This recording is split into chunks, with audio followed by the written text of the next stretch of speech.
Hi అందరికీ welcome back to my channel. అందరూ ఎలా ఉన్నారండి? తిరుపతి వీడియోకి ఫస్ట్ పెట్టిన షార్ట్కి ఇది సెకండ్ కంటిన్యూ అనమాట. సో యాక్చువల్లీ మా హస్బెండ్ వాళ్ళు లగేజ్ పెట్టడానికి వెళ్ళారని చెప్పాను కదా. సో వాళ్ళు వచ్చేటప్పటికి ఇంకా టిఫిన్ తినేద్దామని చెప్పేసి తినడం అయితే స్టార్ట్ చేసాము. మా అమ్మగారు ఆవడాలు ఇంకా పూరి చేశారనమాట, దారిలో తినడానికి బాగుంటుందని చెప్పేసి. సో వాళ్ళు ఎవరో కానీ టిఫిన్ తింటారని అడగడానికి వచ్చి మేము తింటూ ఉంటే మాకు కూడా పెట్టండి అన్నారనమాట. సో ఇంకా మా అమ్మగారు అయితే ఎప్పుడు ఎక్కడికి వెళ్ళినా ఏం కుక్ చేసినా ఇంకా మిగిలింది పక్క వాళ్ళకి ఒక ఇద్దరికి పెట్టే విధంగానే వండి పెడతారనమాట.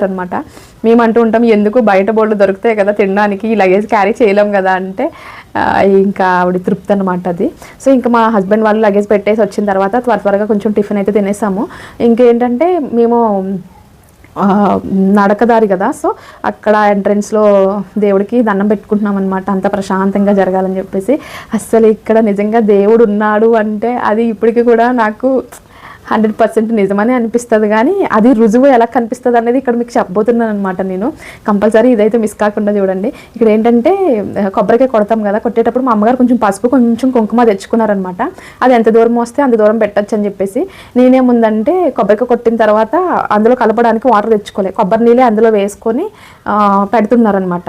సో పసుపు కుంకుమ అక్కడ ఎంట్రన్స్లో దేవుడి దగ్గర రాస్తాం కదా, అక్కడ రాసిన తర్వాత కుంకుమ పెట్టాను నేను, పసుపు రాసుకొని కుంకుమ పెట్టాను నేను ఫస్ట్. తర్వాత మా అమ్మగారు ఈసారి మొత్తం పసుపు రాసేసారనమాట. పసుపు ఎక్కువ రాసేసి బొట్టు పెడితే నేను అన్నాను, ఎందుకమ్మా ఇంత చిరాగ్గా రాసేస్తున్నావు అని చెప్పేసి అన్నాను అనమాట. అంటే ఒక్కొక్కరు ఒక్కొక్క విధంగా చూడాలనుకుంటారు కదా దేవుడిని. నేనైతే కొంచెం పసుపు రాసి బొట్టు మంచిగా పెట్టి ఆ విధంగా నేను చూడాలనుకున్నాను. సో ఒకవేళ నేను అన్న మాట ఏమైనా మిస్టేక్ ఏమో, నేను అలా మా అమ్మగారితో అంటూ ఉన్నాను అనమాట, పసుపు ఎందుకు అమ్మ ఎక్కువ రాసేసావు చిరాగ్గా అని అనేలోపే మా అమ్మగారు కొబ్బరికైతే ఇచ్చిన వేలు మీద కొట్టారు. అసలు ఇప్పుడు నవ్వు వస్తుంది కానీ నిజంగా తలుచుకుంటే గూస్ బంప్స్ వస్తున్నాయి అనమాట. సో అది అయిన తర్వాత మెట్లు ఎక్కడానికి అని చెప్పేసి స్టార్ట్ చేస్తున్నాం. ఇంకా మొదటి మెట్టికి మా అమ్మగారు పసుపు కుంకుమ పెడుతున్నారు. ఈలోపు నేను కూడా పెడదామని అనేటప్పటికి ఇంకా నాకు అస్సలు అన్కాన్షియస్ అయిపోయాను అనమాట. నాకు నేనే లేకుండా కళ్ళు తిరిగి అక్కడికక్కడ పడిపోయాను. అది మెట్లన్నీ ఎక్కాలని టెన్షనా, లేకపోతే నేను ఎందుకు పసుపు చిరాగ్గా రాసేసావు దేవుడికి అని చెప్పాను, ఆ మాట వల్ల మిస్టేక్ అసలు ఏంటనేది నాకే అర్థం కాలేదు. సో జీవితంలో ఫస్ట్ టైం అనమాట ఇలాంటి ఒక ఇన్సిడెంట్ జరగడం. తెలియకుండానే చూస్తున్నాను కానీ తల తిరిగిపోయి మొత్తం మైండ్ అంతా బ్లాక్ అయిపోతుంది అనమాట నాకు. అసలు అంత ఎక్స్పీరియన్స్ చేశాను. ఇంక మా చిన్నయ్య అయితే పైనుంచి వీడియో తీస్తున్నాడు, వాడు గబగబా పడిపోతుందని చెప్పి వచ్చి పక్కన ఆయన దగ్గర వాటర్ బాటిల్ తీసుకొని మొక్క మీద నీళ్ళు చల్లి వాటర్ అవి పెట్టారంటే నాకు ఏమీ గుర్తులేదు. కానీ మీ లగేజ్ టప్ పెట్టేటప్పుడు కింద ఒక ఆవిడ ఎత్తుగా బ్లాక్గా ఉండి ఒక ఆవిడైతే మాట్లాడింది.